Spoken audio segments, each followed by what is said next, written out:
I try to share the things that have helped me, and I get a lot of messages when I talk about that stuff, but I also get the amount of just like victimhood.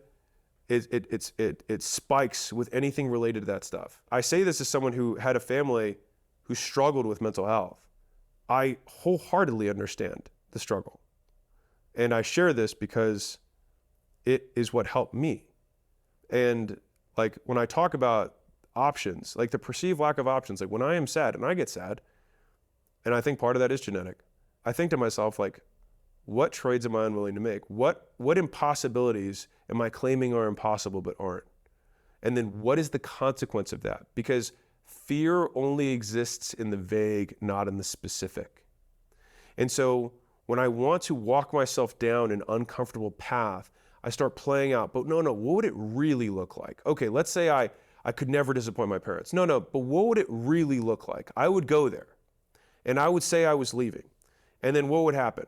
They would block me and I'd have to physically fight them to get out of the house. Okay, am I willing to do that or die? Well, I'd prefer to stay alive, and so I'll do that. And so if I had to fight them, I would fight my way out. Okay. But assuming they didn't want to have a physical altercation with me, what then would happen? Well, they probably wouldn't talk to me. Okay, well, there's probably been times in my life where that was a nice thing.